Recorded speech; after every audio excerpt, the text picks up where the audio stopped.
स्वागत गल्लां ते की देख रहे सारे दर्शकों का निघा स्वागत करदी हां। मैं हाँ परमवीर। दोस्तों कुछ लोग जिहड़े ने वो खाण करके जींदे ने ते कुछ जीण करके खांदे ने। सो खाण पीण जिहड़ा है साडी जिंदगी दे नाल कहंदे हैं कि एक अटुट रिश्ता है खाण पीण दा। और किहो जिहा असीं खाना खाने आ किहो जिहा नहीं, इस बारे जानकारी होना बहुत ज़रूरी है। तुसीं जाणदे हो कि इस दुनिया दे विच 10 लोगों के मगर एक बंदा इहो जिहा हुंदा है जिहड़ा असुरक्षित भोजन खाण दे नाल बीमार हुंदा है। और WHO के अनुसार हर साल 4,20,000 लोगों की मौत फूड बॉर्न बीमारियों नाल हो जाती है। सो सानू किहो जिहा खाना खाना चाहिए है, की है पौष्टिक भोजन, इस बारे असीं अज गलबात करांगे प्रोग्राम गल्लां दे गीत दे विच।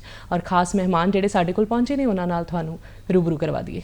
साडे कोल पहुंचे ने जी रिटायर्ड प्रोफैसर नूपुर चोपड़ा जी, जो कि होम साइंस डिपार्टमेंट तो ने और एक्सपर्ट ने न्यूट्रिशन दे विच। तुहाडा बहुत बहुत स्वागत। पौष्टिक भोजन अज का विषय है। सब तो पहला असीं यही जानना चाहांगे कि पौष्टिक भोजन है की। देखो जर साडे शरीर की जिहड़ी बनतर है ਉਹਦੇ ਵਿੱਚ पौष्टिक पदार्थां ਦਾ बड़ा रोल है। ਤੇ ਅਜਿਹਾ ਭੋਜਨ ਜਿਹੜਾ ਸਾਡੇ शरीर ਦੀਆਂ ਸਾਰੀਆਂ ਜ਼ਰੂਰਤਾਂ ਨੂੰ ਪੂਰਾ ਕਰ ਸਕੇ ਤੇ शरीर ਨੂੰ ਸੁਰੱਖਿਅਤ ਰੱਖ ਸਕੇ ਉਹਨੂੰ ਅਸੀਂ ਪੌਸ਼ਟਿਕ ਭੋਜਨ ਕਹਿੰਦੇ ਆ। ਅੱਜ अलग-अलग पौष्टिक तत्त जिवें प्रोटीन, कार्बोहाइड्रेट्स, फैट्स या जिन्हों असी वसा घ्यो वगैरह कह सकते हैं, इस तरह अलग-अलग तरह के विटामिन, अलग-अलग तरह के खनिज पदार्थ जिवें लोहा, कैल्शियम, फास्फोरस आदि ते इन्हां सारिਆਂ ਨੂੰ मिला के साडा भोजन बनया हुंदा है। ते ये तत्त ने जिहड़े सानू भोजन तो मिलते हैं। ते एक अजिहा भोजन जिहड़े सारे तत्तां नू ठीक मात्रा विच सानू दे सके ਉਹਨੂੰ ਅਸੀਂ पौष्टिक भोजन कहने आ। जी ते होर की आउंदा है इस पौष्टिक भोजन दे विच भी? हुण आपां घर बैठे हैं, सानू नहीं पता असीं की गलत खा रहे हैं सही खा रहे हैं ना, सुरक्षित भोजन असुरक्षित भोजन भी किहड़ियां चीज़ां आउंदियां इहदे विच? जो साडा भोजन है वो एक मिलिया जुलिया भोजन असीं कह सकते हैं। इहदे विच जिहड़ियां अलग-अलग तरह दियां भोजन पदार्थ हुंदे ने उन्हां नूं शामिल करके असीं पौष्टिक भोजन बना सकते हैं। यानी जिहड़ा साडा एक टाइम का खाना है ਉਹਦੇ ਵਿੱਚ कुछ अनाज भी होवे, कुछ दालां भी होन जिन्हां तो सानू प्रोटीन मिल सके या प्रोटीन दे कोई होर सोमे होन, कुछ सब्जियां, कुछ फल। और इस तरह जिहड़ा हैगा है कि असीं ये भी ध्यान रखना है कि इन्हां सारिਆਂ ਦੇ ਨਾਲ सानू पानी और ਉਹਦੇ ਨਾਲ फोक पदार्थ भी साडे शरीर दे विच जा सकन।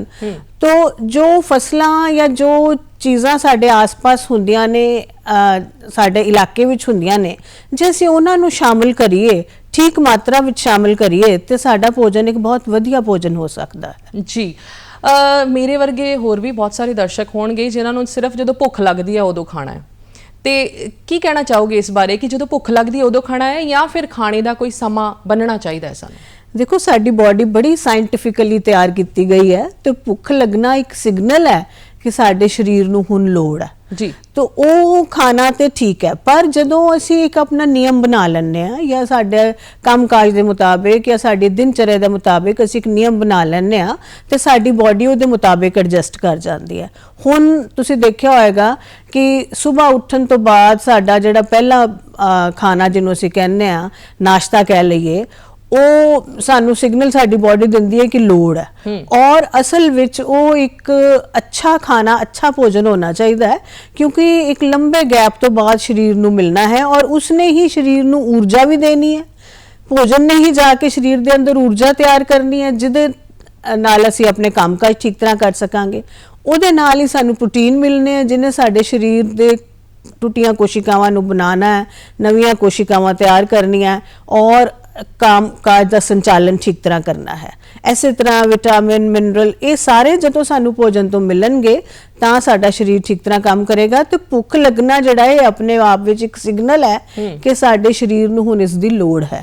सो उसनूं भी इग्नोर नहीं करना चाहिए। पर जदों साडा एक नियम बन जाता है तो उदों साडी बॉडी जिहड़ी उहदे मुताबिक एडजस्ट करती है। तुसीं देखिया होएगा तुहानूं तकरीबन उसे समय ही भुख लगनी शुरू हो जाती है जो तुसीं अपनी आदत बना लैंदे हो। तो पर इहदे विच इस तरह है कि बहुत जल्दी जल्दी भी ना खाया जाए, कुछ टाइम गैप दिता जाए ताकि पहला भोजन अच्छी तरह पच जाए और उस तो बाद नवे भोजन लई शरीर तैयार हो सके। ਜੀ। दूसरा बहुत लंबा गैप भी नहीं होना चाहिए।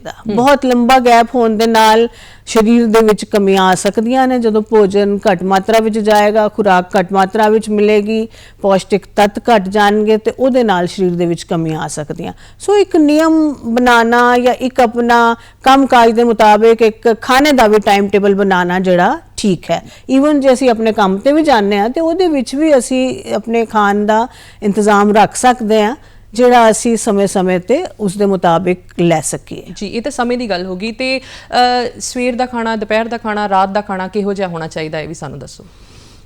ਇੱਕ ਬੜੀ ਪੁਰਾਣੀ ਸੋਚ ਚਲੀ ਆ ਰਹੀ ਹੈ ਔਰ ਅੱਜ ਵੀ ਉਹੀ ਚੱਲ ਰਹੀ ਹੈ। ਉਹ ਕਹਿੰਦੇ ਕਿ ਬ੍ਰੇਕਫਾਸਟ, ਸਵੇਰ ਦਾ ਨਾਸ਼ਤਾ ਸਭ ਤੋਂ ਅੱਛਾ, ਸਭ ਤੋਂ ਵਧੀਆ ਹੋਣਾ ਚਾਹੀਦਾ।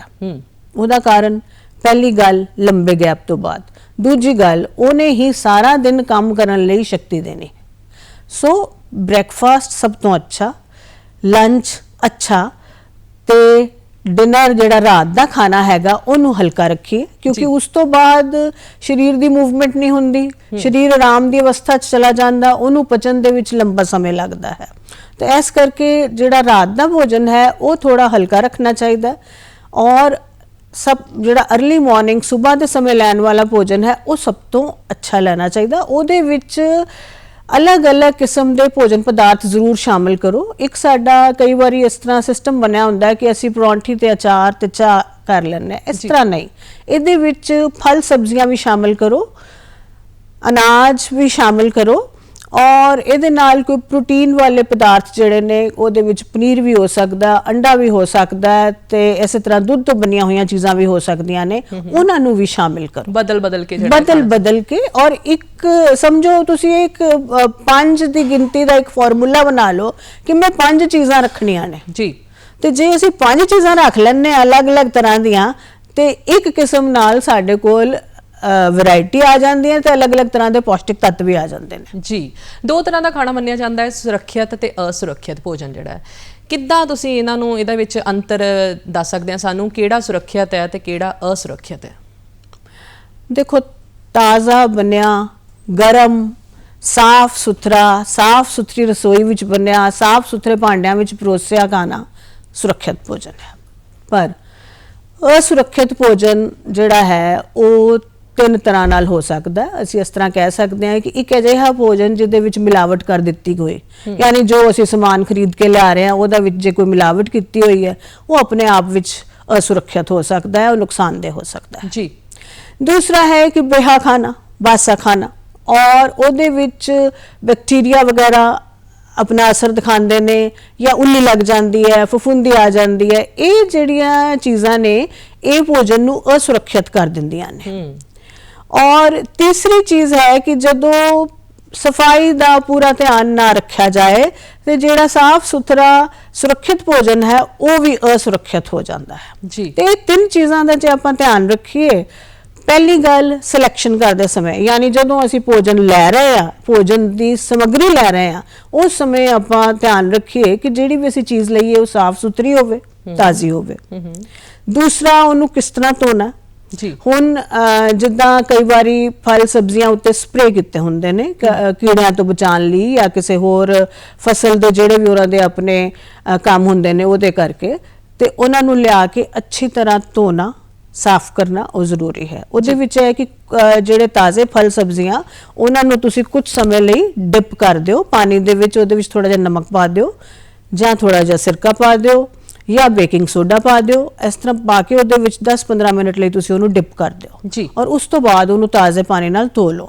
तां इहदे नाल की है कि जिहड़े कोई कैमिकल्स है, जिहड़े कोई रसायनिक पदार्थ है, उहनां दा असर जिहड़ा है वो खत्म हो जाएगा ते वो भोजन साडे लई सुरक्षित हो जाएगा जी। जेकर आपां घर दी रसोई दी गल करिए, सुरक्षित खाने दी जे आपां गल करदे हां ते घर दी रसोई दे विच इहो जिहा किहड़ा सुरक्षित खाना है जिहदे नाल असीं स्वस्थ रह सकदे हां? देखो, रसोई दे विच ताज़ा बनिया सारा ही खाना सुरक्षित है जी। क्योंकि जदों भोजन जिहड़ा हैगा 55 डिग्री सेंटीग्रेड तो उपर तक असीं गर्म कर लैंदे आ, यानी जदों पकान की क्रिया चलती है तो पकान की क्रिया दा विच टैंपरेचर बहुत हाई हुंदा, 100 डिग्री तो उपर जांदा ते ओह वाला जिहड़ा भोजन है वो सुरक्षित है क्योंकि इतने तापमान दे उत्ते सारे जीवाणु मर जांदे ने जी। पर इहदे नाल नाल मैं कहना चाहांगी कि जदों आपां उस भोजन नूं रख रहे हां ਜਿਸ ਬਰਤਨ 'ਚ ਪਾ ਰਹੇ ਹਾਂ, ਜਿਸ ਜਗ੍ਹਾ ਤੇ ਰੱਖ ਰਹੇ ਹਾਂ ਔਰ ਜਿਹੜੀ ਜਗ੍ਹਾ ਤੇ ਉਹਨੂੰ ਪਰੋਸ ਰਹੇ ਹਾਂ, ਉਹ ਵੀ ਸਾਫ਼ ਸੁਥਰੇ ਹੋਣੇ ਚਾਹੀਦੇ ਨੇ, ਉਹ ਸੁਰੱਖਿਅਤ ਹੋਣਗੇ। ਇੱਕ ਇਹਦੇ ਵਿੱਚ ਬੜੀ ਗੱਲ ਕਾਮਨ ਗੱਲ ਹੈ ਕਿ ਸਾਡੇ ਆਪਣੇ ਜਿਹੜੇ ਸਾਡੇ ਪੰਜਾਬੀ ਘਰਾਂ ਦੇ ਵਿੱਚ ਅਸੀਂ ਚਪਾਤੀ ਦਾ ਇਸਤੇਮਾਲ, ਫੁਲਕਿਆਂ ਦਾ ਇਸਤੇਮਾਲ ਜ਼ਿਆਦਾ ਕਰਦੇ ਹਾਂ। ਉਹਨਾਂ ਨੂੰ ਅਸੀਂ ਕਿਸੇ ਕੱਪੜੇ ਦੇ ਵਿੱਚ, ਕਿਸੇ ਪੋਨੇ ਦੇ ਵਿੱਚ ਪਾ ਕੇ ਰੱਖਦੇ ਹਾਂ। ਇਹ ਪੋਨਾ, ਇਹ ਕੱਪੜਾ ਹਰ ਭੋਜਨ ਵਿੱਚ ਵੱਖਰਾ ਹੋਣਾ ਚਾਹੀਦਾ। ਅਸੀਂ ਸਵੇਰੇ ਡੱਬੇ ਵਿੱਚ ਇੱਕ ਕੱਪੜਾ ਪਾ ਦਿੱਤਾ, ਉਹਨੂੰ ਰਾਤ ਤੱਕ ਨਹੀਂ ਚਲਾਣਾ ਜਾਂ ਉਹਨੂੰ ਅੱਗੇ ਤੱਕ ਨਹੀਂ ਚਲਾਣਾ, ਕਿਉਂਕਿ ਤੁਸੀਂ ਦੇਖਿਆ ਹੋਣਾ ਗਰਮ ਰੋਟੀਆਂ ਪਾਉਣ ਦੇ ਨਾਲ ਉਹਦੇ ਵਿੱਚ ਮੋਇਸਚਰ, ਨਮੀ ਆ ਜਾਂਦੀ ਹੈ, ਪੋਨਾ ਥੋੜਾ ਜਿਹਾ ਗਿੱਲਾ ਜਿਹਾ ਹੋ ਜਾਂਦਾ, ਉਹਦੇ ਵਿੱਚ ਬੈਕਟੀਰੀਆ ਉਤਪਨ ਹੋਣ ਦੇ ਚਾਂਸਸ ਵੱਧ ਜਾਂਦੇ ਨੇ। ਤੇ ਜਿਹੜਾ ਅਸੀਂ ਸਵੇਰ ਦੇ ਟਾਈਮ ਪੋਨਾ ਇਸਤੇਮਾਲ ਕੀਤਾ, ਉਹਨੂੰ ਇਸਤੇਮਾਲ ਤੋਂ ਬਾਅਦ ਧੋ ਦਿਓ, ਨੈਕਸਟ ਅਗਲੇ ਖਾਣੇ ਵਾਸਤੇ ਨਵਾਂ ਪੋਨਾ ਇਸਤੇਮਾਲ ਕਰ ਲਓ ਜੀ। ਤੇ ਇਹ ਛੋਟੀਆਂ ਛੋਟੀਆਂ ਗੱਲਾਂ ਜਿਹੜੀਆਂ ਨੇ ਇਹ ਸਾਡੇ ਭੋਜਨ ਨੂੰ ਹਮੇਸ਼ਾ ਹੀ ਸੁਰੱਖਿਅਤ ਰੱਖਣਗੀਆਂ। ਹੁਣ ਜਿਵੇਂ ਆਪਾਂ ਦੇਖਦੇ ਹਾਂ ਬਰਸਾਤ ਦਾ ਮੌਸਮ ਹੈ, ਤੇ ਬਰਸਾਤ ਦੇ ਮੌਸਮ 'ਚ ਕਿਹੜੀਆਂ-ਕਿਹੜੀਆਂ ਚੀਜ਼ਾਂ ਦਾ ਧਿਆਨ ਰੱਖਣ ਦੀ ਜ਼ਰੂਰਤ ਹੈ? ਕਿਉਂਕਿ ਆਪਾਂ ਕਹਿੰਦੇ ਆ ਕਿ ਜਦੋਂ ਬਾਹਰ ਨਿਕਲਦੇ ਆ, ਬਾਹਰਲਾ ਵੀ ਹੁਣ ਹਰ ਕੋਈ ਬਾਹਰਲਾ ਇਸ ਟੌਪਿਕ ਤੇ ਵੀ ਆਪਾਂ ਆਵਾਂਗੇ, ਬਾਹਰਲਾ ਖਾਣਾ ਵੀ ਖਾਣ ਦੀ ਸ਼ੌਕੀਨ ਆ, ਪਰ ਬਰਸਾਤਾਂ ਦੇ ਵਿੱਚ ਅਸੀਂ ਡਰਦੇ ਆ ਕਿ ਨਹੀਂ, ਕਈ ਵਾਰੀ ਫਲ ਫਰੂਟ ਖਾਣ ਤੋਂ ਵੀ ਡਰਦੇ ਆ ਕਿ ਇਹ ਫਲ ਬਰਸਾਤਾਂ 'ਚ ਨਹੀਂ ਖਾਣਾ, ਤੇ ਕਿਹੜੀਆਂ-ਕਿਹੜੀਆਂ ਹੋਰ ਚੀਜ਼ਾਂ ਦਾ ਧਿਆਨ ਰੱਖਣ ਦੀ ਜ਼ਰੂਰਤ ਹੈ? ਫਲਾਂ ਬਾਰੇ ਤੇ ਹੁਣੇ ਮੈਂ ਜਿਸ ਤਰ੍ਹਾਂ ਗੱਲ ਕਰ ਰਹੀ ਸੀ ਕਿ ਬਰਸਾਤੀ ਮੌਸਮ ਦੇ ਵਿੱਚ ਫਲ ਵੀ, ਸਬਜ਼ੀਆਂ ਵੀ ਜਿਹੜੀਆਂ ਖੇਤਾਂ ਵਿੱਚ ਵੀ ਲੱਗਦੀਆਂ ਜਾਂ ਸਾਡੇ ਘਰਾਂ ਵਿੱਚ ਵੀ ਲਗਾਈਆਂ ਜਾਂਦੀਆਂ, ਉਹਨਾਂ ਤੇ ਕੀੜੇ ਦਾ ਪ੍ਰਕੋਪ ਜ਼ਿਆਦਾ ਹੋ ਜਾਂਦਾ ਜੀ। ਤੇ ਉਸ ਕਰਕੇ ਉਹਨਾਂ ਨੂੰ ਸਪਰੇਅ ਕਰਨੇ ਪੈਂਦੇ ਆ ਜਾਂ ਕੋਈ ਇਸ ਤਰ੍ਹਾਂ ਦੀ ਚੀਜ਼ਾਂ ਉਹਨਾਂ ਨੂੰ ਪਾਣੀਆਂ ਪੈਂਦੀਆਂ ਨੇ ਕੀੜਿਆਂ ਤੋਂ ਬਚਾਉਣ ਲਈ, ਫਸਲ ਨੂੰ ਸੁਰੱਖਿਅਤ ਕਰਨ ਲਈ। ਤੇ ਉਹਦੀ ਜਿਹੜੀ ਅਸੀਂ ਆਪਾਂ ਹੁਣੇ ਗੱਲ ਕੀਤੀ ਸੀਗੀ ਧੋਣ ਵਾਲੀ, ਉਹਦਾ ਧਿਆਨ ਰੱਖਿਆ। ਤੇ ਉਹ ਬਰਸਾਤ ਦੇ ਵਿੱਚ ਇਹ ਜ਼ਿਆਦਾ ਇਹਦਾ ਧਿਆਨ ਰੱਖਣ ਦੀ ਜ਼ਰੂਰਤ ਹੈ ਜੀ। ਦੂਸਰੀ ਗੱਲ, ਬਰਸਾਤ ਦੇ ਵਿੱਚ ਕੋਸ਼ਿਸ਼ ਇਹ ਕੀਤੀ ਜਾਵੇ ਕਿ ਤਾਜ਼ਾ ਭੋਜਨ ਜਿਹੜਾ ਹੈਗਾ ਜਾਂ ਤਾਜ਼ਾ ਬਣੀ ਚੀਜ਼ ਦਾ ਇਸਤੇਮਾਲ ਕਰੀਏ। ਕੋਈ ਚੀਜ਼ ਜਿਹੜੀ ਅਸੀਂ ਬਣਾ ਕੇ, ਖਾਸ ਤੌਰ ਤੇ ਜਿਹਦੇ ਵਿੱਚ ਪਾਣੀ ਜ਼ਿਆਦਾ ਮਾਤਰਾ ਵਿੱਚ ਹੈ, ਕੋਈ ਤਰਲ ਚੀਜ਼ਾਂ ਹੈ, ਜਾਂ ਉਹ ਜਦੋਂ ਅਸੀਂ ਜ਼ਿਆਦਾ ਲੰਬੇ ਸਮੇਂ ਤੱਕ ਰੱਖ ਦਿੰਦੇ ਆ ਤੇ ਉਹਨਾਂ ਵਿੱਚ ਬੈਕਟੀਰੀਆ, ਵਾਇਰਸ ਉਤਪਨ ਹੋਣ ਦੇ ਚਾਂਸਸ ਜਿਹੜੇ ਨੇ ਵੱਧ ਜਾਂਦੇ ਨੇ ਜੀ। ਸੋ ਇਸ ਗੱਲ ਦਾ ਧਿਆਨ ਰੱਖੀਏ। ਸੋ ਬਾਕੀ ਜਿਹੜੇ ਬਾਹਰ ਦਾ ਵੀ ਖਾਣੇ ਦੀ ਜੇ ਆਪਾਂ ਗੱਲ ਕਰੀਏ ਤੇ ਜਿਹੜਾ ਗਰਮ ਚੀਜ਼ਾਂ ਬਣ ਰਹੀਆਂ ਨੇ ਜੀ, ਉਹ ਜ਼ਿਆਦਾ ਸੁਰੱਖਿਅਤ ਹੋਣਗੀਆਂ। ਤੇ ਇਸ ਲਈ ਜਿਹੜਾ ਵੈਸੇ ਵੀ ਬਰਸਾਤ ਦੇ ਵਿੱਚ ਤਲੀਆਂ ਚੀਜ਼ਾਂ ਖਾਣ ਨੂੰ ਦਿਲ ਕਰਦਾ, ਤੇ ਤਲੀ ਚੀਜ਼ ਸੁਰੱਖਿਅਤ ਹੋਏਗੀ ਕਿਉਂਕਿ ਬਹੁਤ ਹਾਈ ਟੈਂਪਰੇਚਰ ਦੇ ਉੱਤੇ ਉਹ ਪੱਕੀ ਹੁੰਦੀ ਨੇ। ਕੱਚੀਆਂ ਚੀਜ਼ਾਂ, ਖੁੱਲੀਆਂ ਪਈਆਂ ਚੀਜ਼ਾਂ, ਉਹਨਾਂ ਨੂੰ ਕੋਸ਼ਿਸ਼ ਕਰੋ ਕਿ ਉਹਨਾਂ ਦੀ ਵਰਤੋਂ, ਉਹਨਾਂ ਤੋਂ ਪਰਹੇਜ਼ ਕੀਤਾ ਜਾਵੇ ਜੀ। ਔਰ ਜਦੋਂ ਆਪਾਂ ਅਸੁਰੱਖਿਅਤ ਖਾਣਾ ਖਾ ਲੈਂਦੇ ਆ, ਜਿਵੇਂ ਬਹੁਤ ਸਾਰੀਆਂ ਬਿਮਾਰੀਆਂ ਆ, ਫੂਡ ਬੋਰਨ ਬਿਮਾਰੀਆਂ, ਕਿਹੜੀਆਂ ਬਿਮਾਰੀਆਂ ਦੇ ਅਸੀਂ ਸ਼ਿਕਾਰ ਹੋ ਜਾਂਦੇ ਆ ਔਰ ਸਾਨੂੰ ਕਈ ਵਾਰੀ ਪਤਾ ਵੀ ਨਹੀਂ ਚੱਲਦਾ ਕਿ ਅਸੀਂ ਕਿਹੜੇ ਸਮੇਂ ਕਿਹੜੀ ਚੀਜ਼ ਖਾਧੀ ਆ ਜਿਹਦੇ ਨਾਲ ਅਸੀਂ ਬਿਮਾਰ ਹੋ ਗਏ। ਇਹ ਬਹੁਤ ਕਾਮਨ ਸਮੱਸਿਆ ਅੱਜ ਕੱਲ੍ਹ ਦੇ ਮੌਸਮ ਵਿੱਚ, ਬਰਸਾਤ ਦੇ ਮੌਸਮ ਦੇ ਵਿੱਚ ਹੋ ਜਾਂਦੀ ਹੈ। ਮੌਸਮ ਦਾ ਤਾਪਮਾਨ ਥੋੜਾ ਘਟ ਜਾਂਦਾ ਹੈ, ਨਮੀ ਜ਼ਿਆਦਾ ਹੁੰਦੀ ਹੈ ਤੇ ਬੈਕਟੀਰੀਆ, ਵਾਇਰਸ ਨੂੰ ਵਧਣ ਫੁੱਲਣ ਦਾ ਮੌਕਾ ਜ਼ਿਆਦਾ ਮਿਲ ਜਾਂਦਾ ਹੈ ਜੀ। ਤੇ ਸਭ ਤੋਂ ਜ਼ਿਆਦਾ ਜਿਹੜੀ ਬਿਮਾਰੀਆਂ ਦੇ ਫੈਲਣ ਦਾ ਕਾਰਨ ਹੈ ਉਹ ਹੈ ਭੋਜਨ ਪਾਣੀ, ਯਾਨੀ ਦੂਸ਼ਿਤ ਭੋਜਨ ਪਾਣੀ ਰਾਹੀਂ ਸਰੀਰ ਦੇ ਵਿੱਚ ਜੀਵਾਣੂਆਂ ਦਾ ਪ੍ਰਵੇਸ਼ ਕਰ ਜਾਣਾ ਔਰ ਉਹਦੇ ਕਰਕੇ ਉਹ ਬਿਮਾਰੀਆਂ ਹੋਣੀਆਂ। ਤੇ ਜਿਵੇਂ ਡਾਇਰੀਆ ਜਾਂ ਜਿਹਨੂੰ ਅਸੀਂ ਟੱਟੀਆਂ ਵਗੈਰਾ ਲੱਗ ਜਾਂਦੀਆਂ ਨੇ, ਉਲਟੀਆਂ ਲੱਗ ਜਾਣਾ, ਇਸੇ ਤਰ੍ਹਾਂ ਹੈਜ਼ਾ ਹੋ ਸਕਦਾ ਹੈ ਜਾਂ ਜੌਂਡਿਸ, ਪੀਲੀਆ ਦਾ ਰੋਗ ਜਿਹੜਾ ਹੈ ਜਾਂ ਜਿਹਨੂੰ ਆਪਾਂ ਹੈਪੇਟਾਈਟਸ ਵੀ ਕਹਿੰਦੇ ਹਾਂ ਜੀ, ਇਹ ਐਸੀਆਂ ਬਿਮਾਰੀਆਂ ਨੇ। ਈਵਨ ਟਾਈਫਾਇਡ ਜਿਹਨੂੰ ਜਿਹੜਾ ਰੋਗ ਹੈ, ਇਹ ਐਸੀਆਂ ਬਿਮਾਰੀਆਂ ਨੇ ਜਿਹੜੀਆਂ ਦੂਸ਼ਿਤ ਭੋਜਨ ਤੇ ਪਾਣੀ ਦੇ ਰਾਹੀਂ ਸਰੀਰ ਦੇ ਵਿੱਚ ਪ੍ਰਵੇਸ਼ ਕਰਦੀਆਂ ਨੇ ਜੀ। ਇਹਦੇ ਵਿੱਚ ਪਾਣੀ, ਦੂਸ਼ਿਤ ਭੋਜਨ ਪਾਣੀ ਵੀ ਹੈ ਔਰ ਇਹਦੇ ਨਾਲ ਹੀ ਇਹਦੇ ਵਿੱਚ ਪਰਸਨਲ ਹਾਈਜੀਨ, ਜਿਵੇਂ ਆਪਣੇ ਹੱਥਾਂ ਨੂੰ ਅੱਛੀ ਤਰ੍ਹਾਂ ਸਾਫ਼ ਨਾ ਰੱਖਣਾ, ਕਿਸੇ ਤਰ੍ਹਾਂ ਦੀ ਮਿੱਟੀ ਜਾਂ ਇਸ ਤਰ੍ਹਾਂ ਦੀ ਚੀਜ਼ਾਂ ਦਾ ਨਾਲ ਲੱਗ ਜਾਣਾ ਔਰ ਉਸ ਚੀਜ਼ ਨੂੰ ਅੱਛੀ ਤਰ੍ਹਾਂ ਸਾਫ਼ ਨਾ ਕਰਨਾ, ਬਰਤਨਾਂ ਦਾ ਪੂਰੀ ਤਰ੍ਹਾਂ ਸਾਫ਼ ਨਾ ਹੋਣਾ, ਇਹ ਚੀਜ਼ਾਂ ਵੀ ਹੋ ਸਕਦੀਆਂ ਨੇ ਜੀ। ਹੁਣ ਜਿੱਦਾਂ ਆਪਾਂ ਕਹਿ ਰਹੇ ਹਾਂ ਕਿ ਕਈ ਵਾਰੀ ਸਾਨੂੰ ਪਤਾ ਹੀ ਨਹੀਂ ਲੱਗਦਾ ਵੀ ਇਹ ਕਿਉਂ ਹੈ, ਤਾਂ ਕਈ ਵਾਰੀ ਤੇ ਬਿਮਾਰੀ ਦਾ ਅਸਰ ਬਹੁਤ ਜਲਦੀ ਹੋ ਜਾਂਦਾ ਜੀ। ਫਿਰ ਤੇ ਅਸੀਂ ਕਹਿ ਲੈਂਦੇ ਹਾਂ ਕਿ ਇਸ ਚੀਜ਼ ਨਾਲ ਅਸੀਂ ਇਹਨੂੰ ਐਸੋਸੀਏਟ ਕਰ ਸਕਦੇ ਹਾਂ, ਪਰ ਕਈ ਵਾਰੀ ਉਹ ਅਸਰ ਜਿਹੜਾ ਹੈ ਉਹ 24 ਘੰਟੇ ਬਾਅਦ ਜਾਂ ਉਸ ਤੋਂ ਵੀ ਬਾਅਦ ਹੁੰਦਾ ਹੈ ਜੀ। ਪਰ ਇਹ ਜਿਹੜੀਆਂ ਬਿਮਾਰੀਆਂ ਨੇ, ਇਹਨਾਂ ਤੋਂ ਬਚਣ ਦਾ ਇਹੀ ਤਰੀਕਾ ਹੈ ਕਿ ਇੱਕ ਤੇ ਆਪਣਾ ਪਾਣੀ ਜਿਹੜਾ ਹੈ ਉਹ ਸੁਰੱਖਿਅਤ ਹੋਵੇ ਜੀ, ਔਰ ਦੂਸਰਾ ਜਿਹੜਾ ਅਸੀਂ ਭੋਜਨ ਲੈ ਰਹੇ ਹਾਂ ਉਹਨੂੰ ਅੱਛੀ ਤਰ੍ਹਾਂ ਗਰਮ ਕਰਕੇ ਫਿਰ ਇਸਤੇਮਾਲ ਕਰੀਏ ਤੇ ਇਹਦੇ ਚਾਂਸਸ ਬਹੁਤ ਜ਼ਿਆਦਾ ਘਟ ਜਾਣਗੇ। ਜੀ, ਔਰ ਕਈ ਵਾਰ ਅਸੀਂ ਘਰ ਦਾ ਖਾਣਾ ਖਾ ਕੇ ਵੀ, ਯਾਨੀ ਕਹਿ ਲਓ ਕਿ ਸੁਰੱਖਿਅਤ ਖਾਣਾ ਖਾ ਕੇ ਵੀ ਬਿਮਾਰ ਹੋ ਜਾਂਦੇ ਆ, ਉਹਦਾ ਕੀ ਕਾਰਨ ਹੈ? ਹਾਂ, ਸੁਰੱਖਿਅਤ ਖਾਣਾ ਖਾ ਕੇ ਮਤਲਬ ਕੋਈ ਨਾ ਕੋਈ ਕਮੀ ਰਹਿ ਜਾਂਦੀ ਹੈ ਉਹਦੇ ਵਿੱਚ ਵੀ? ਕਮੀ ਰਹਿ ਸਕਦੀ ਹੈ, ਜਿੱਦਾਂ ਹੁਣ ਅਸੀਂ ਪੋਨਿਆਂ ਦੀ ਗੱਲ ਕਰ ਰਹੇ ਸੀ, ਬਰਤਨਾਂ ਦੀ ਗੱਲ ਕਰ ਰਹੇ ਸੀ। ਦੂਸਰਾ ਇਹ ਕਿ ਕਈ ਵਾਰੀ ਕਿਸੇ ਨੂੰ ਕਿਸੇ ਚੀਜ਼ ਦੇ ਪ੍ਰਤੀ ਐਲਰਜੀ ਹੋਵੇ ਜੀ, ਤੇ ਇਹ ਹਰੇਕ ਨੂੰ ਨਹੀਂ ਹੋਏਗੀ, ਪਰ ਕਿਸੇ ਨੂੰ ਕਿਸੇ ਚੀਜ਼ ਦੇ ਪ੍ਰਤੀ ਹੋ ਸਕਦੀ ਹੈ। ਤਾਂ ਉਹ ਖਾਣਾ ਜਿਹੜਾ ਬਾਕੀਆਂ ਲਈ ਸੁਰੱਖਿਅਤ ਹੋਏਗਾ ਉਹਦੇ ਲਈ ਹੋ ਸਕਦਾ ਹੈ ਉਹਨੂੰ ਕੋਈ ਪ੍ਰੋਬਲਮ ਹੋ ਜਾਏ। ਜੀ, ਜਿਨ੍ਹਾਂ ਕਈਆਂ ਨੂੰ ਵੀਟ ਤੋਂ ਐਲਰਜੀ, ਕਣਕ ਤੋਂ ਵੀ ਐਲਰਜੀ ਹੋ ਜਾਂਦੀ ਹੈ, ਕਈਆਂ ਨੂੰ ਦੁੱਧ ਤੋਂ ਹੋ ਜਾਂਦੀ ਹੈ, ਜਾਂ ਇਸ ਤਰ੍ਹਾਂ ਦੇ ਕੋਈ ਹੋਰ ਖਾਸ ਕੋਈ ਫਲ ਜਾਂ ਸਬਜ਼ੀ ਤੋਂ ਹੋ ਸਕਦੀ ਹੈ। ਤੇ ਉਸ ਤਰ੍ਹਾਂ ਦੀਆਂ ਚੀਜ਼ਾਂ ਵੀ, ਪਰ ਸੁਰੱਖਿਅਤ ਭੋਜਨ ਆਪਣੇ ਆਪ ਵਿੱਚ ਬਿਮਾਰੀ ਨੂੰ ਨਹੀਂ ਲੈ ਕੇ ਜਾਏਗਾ, ਪਰ ਜੇ ਉਹਦੇ ਨਾਲ ਜਿਹੜੇ ਬਾਕੀ ਧਿਆਨ ਰੱਖਣ ਵਾਲੀਆਂ ਚੀਜ਼ਾਂ ਜੇ ਉਹ ਅਸੀਂ ਨਾ ਕਰੀਏ, ਉੱਥੇ ਅਣਗਹਿਲੀ ਕਰੀਏ, ਫਿਰ ਹੋ ਸਕਦਾ। ਤੇ ਹੋਰ ਆਪਾਂ ਜਿਹੜੀਆਂ ਸਰੀਰ ਦੀਆਂ ਕਮੀਆਂ, ਜਿਵੇਂ ਤੁਸੀਂ ਦੱਸਿਆ ਵਿਟਾਮਿਨ ਆ, ਮਿਨਰਲਸ ਆ, ਹੋਰ ਨਿਊਟ੍ਰੀਐਂਟਸ ਆ, ਉਹਨਾਂ ਦੀ ਜਦੋਂ ਘਾਟ ਸਾਨੂੰ ਮਹਿਸੂਸ ਹੋਵੇ, ਉਸ ਵੇਲੇ ਕਿਹੜੀਆਂ ਖੁਰਾਕ ਜਿਹੜੀ ਲੈਣੀ ਚਾਹੀਦੀ ਹੈ?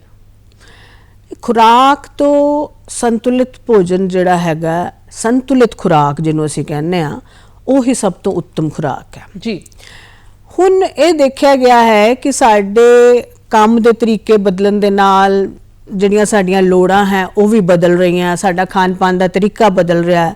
ਤੇ ਇਹਦੇ ਵਿੱਚ ਇਸ ਤਰ੍ਹਾਂ ਹੋ ਰਿਹਾ ਹੈ ਕਿ ਬਹੁਤ ਅੱਛਾ ਭੋਜਨ ਲੈਣ ਤੋਂ ਬਾਵਜੂਦ ਵੀ, ਜਿਹਨੂੰ ਅਸੀਂ ਅੱਛਾ ਸਮਝਦੇ ਹਾਂ, ਉਹ ਲੈਣ ਤੋਂ ਬਾਵਜੂਦ ਵੀ ਸਰੀਰ ਦੇ ਵਿੱਚ ਕੋਈ ਨਾ ਕੋਈ ਕਮੀਆਂ ਰਹਿ ਜਾਂਦੀਆਂ ਨੇ। ਤੇ ਇਸ ਨੂੰ ਇੱਕ ਹੁਣ ਇਸ ਦੇ ਬਾਰੇ ਬੜਾ ਕੰਮ ਹੋ ਰਿਹਾ ਹੈ, ਰਾਸ਼ਟਰੀ ਪੱਧਰ ਤੇ ਵੀ ਇਸ ਨੂੰ ਹਿਡਨ ਹੰਗਰ ਵੀ ਕਿਹਾ ਗਿਆ ਹੈ। ਹਿਡਨ ਹੰਗਰ ਇੱਦਾਂ ਵੀ ਉੱਦਾਂ ਤੇ ਸਾਡੀ ਭੁੱਖ ਨੂੰ ਸ਼ਾਂਤ ਕਰਨ ਲਈ ਅਸੀਂ ਭੋਜਨ ਲੈ ਰਹੇ ਹਾਂ, ਪਰ ਉਹਦੇ ਵਿੱਚ ਕੋਈ ਨਾ ਕੋਈ ਐਸੇ ਪੌਸ਼ਟਿਕ ਤੱਤ ਘੱਟ ਲੈ ਰਹੇ ਹਾਂ, ਜਾਂ ਜਿਨ੍ਹਾਂ ਦੀ ਕਮੀ ਹੋ ਜਾਂਦੀ ਹੈ, ਜਿਹਦੇ ਕਰਕੇ ਸਾਡੇ ਸਰੀਰ ਵਿੱਚ ਉਹਦੀ ਕਮੀ ਹੋ ਰਹੀ ਹੈ।